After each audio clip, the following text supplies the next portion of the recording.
Olá a todos. Bem-vindos ao nosso canal. Hoje vamos mergulhar num dos livros mais fascinantes e misteriosos da Bíblia. O livro de Daniel.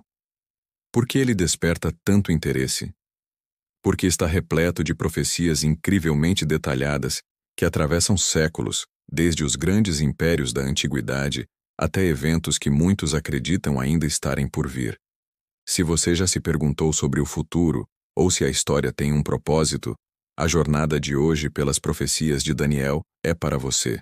Vamos desvendar juntos os segredos que foram selados por milênios. A história começa com o próprio Daniel, um jovem nobre hebreu levado como cativo para a Babilônia. Ele e seus amigos, mesmo longe de casa, mantiveram-se fiéis a Deus, destacando-se por sua sabedoria e integridade na corte do rei Nabucodonosor.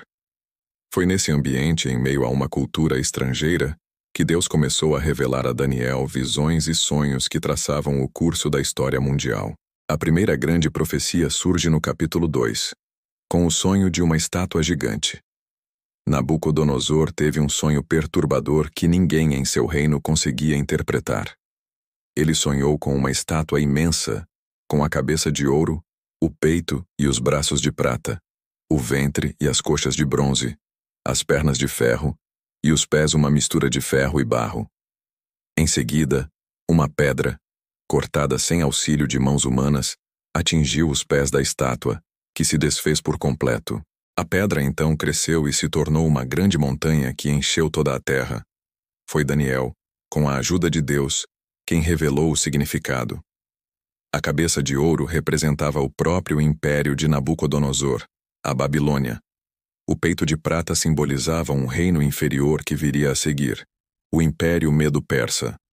O ventre de bronze representava o terceiro reino, o Império Grego, liderado por Alexandre, o Grande. As pernas de ferro apontavam para um quarto reino forte e dominador, o Império Romano, que esmagaria e quebraria tudo. E os pés de ferro e barro. Essa parte é fascinante. Ela representa a fase final desse poder romano, um reino dividido, em parte forte como o ferro e em parte frágil como o barro. Muitos estudiosos veem aqui uma representação das nações europeias que surgiram após a queda de Roma, uma mistura de alianças e conflitos que nunca conseguiria se unir de forma sólida. E a pedra que destrói tudo? Essa pedra, segundo Daniel, é o reino de Deus. Um reino que não terá fim e que consumirá todos os outros reinos, estabelecendo justiça e paz para sempre. Avançando para o capítulo 7, Daniel tem sua própria visão, que ecoa e expande o sonho da estátua. Em vez de metais, ele vê 4 grandes animais saindo do mar.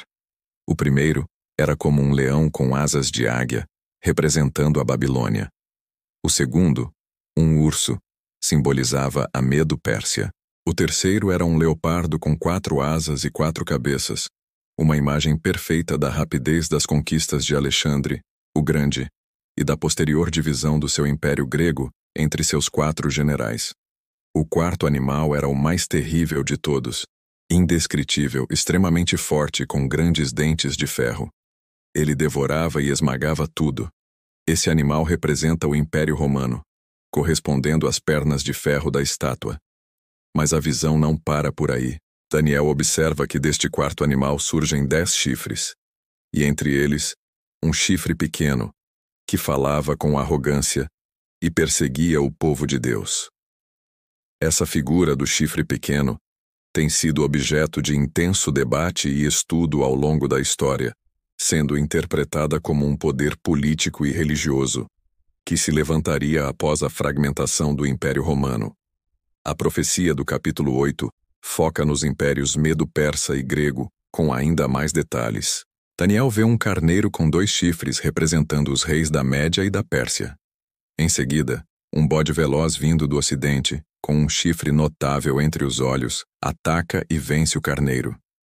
Esse bode é o Império Grego, e o grande chifre é seu primeiro rei, Alexandre, o Grande.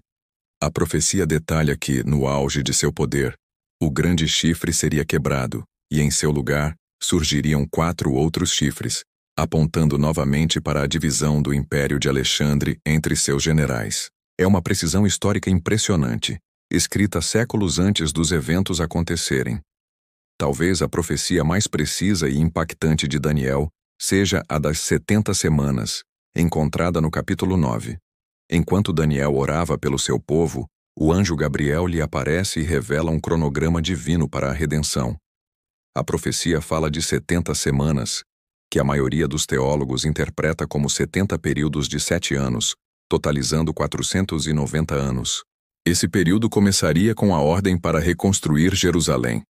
A profecia é dividida. 7 semanas para a reconstrução da cidade, 62 semanas até a vinda do ungido, o Messias.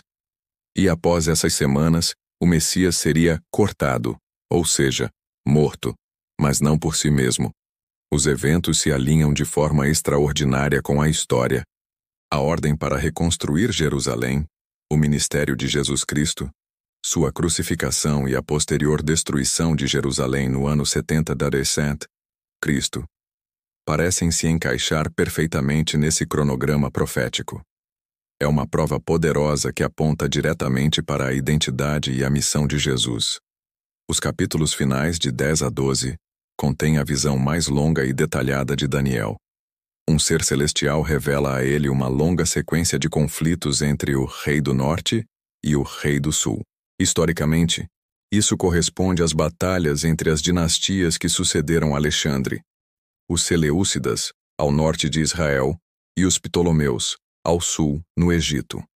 A profecia descreve as guerras, as alianças e as traições entre esses reinos com uma precisão que levou alguns críticos a afirmarem que o livro só poderia ter sido escrito depois dos fatos. Mas a tradição e as evidências sustentam que Daniel escreveu séculos antes. Essa longa profecia culmina com a menção de um tempo de angústia, qual nunca houve desde que houve nação até aquele tempo. Mas também traz uma mensagem de esperança. Naquele tempo, livrar-se-á o teu povo, todo aquele que se achar escrito no livro. Fala da ressurreição dos mortos, uns para a vida eterna e outros para a vergonha e o desprezo eterno. A mensagem final para Daniel é selar as palavras do livro até o tempo do fim, quando o conhecimento aumentaria e muitos investigariam essas verdades. Então, o que tudo isso significa para nós hoje? As profecias de Daniel nos mostram um Deus que está no controle da história. Reinos sobem e caem, líderes vêm e vão, mas o plano de Deus avança de forma soberana. Elas nos dão confiança de que, assim como as profecias passadas se cumpriram com exatidão, as profecias futuras também se cumprirão. A pedra que destrói a estátua, o reino de Deus, é a nossa esperança final. É a promessa de um reino eterno de justiça, paz e amor, estabelecido por Jesus Cristo.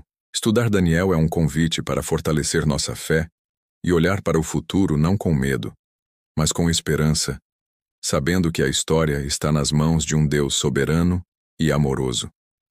As profecias não foram dadas para satisfazer nossa curiosidade, mas para nos aproximar do autor da história.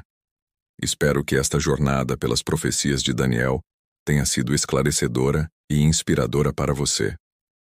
Há muito mais para explorar em cada capítulo, e eu encorajo você a ler o livro por si mesmo. Qual profecia mais te impressionou?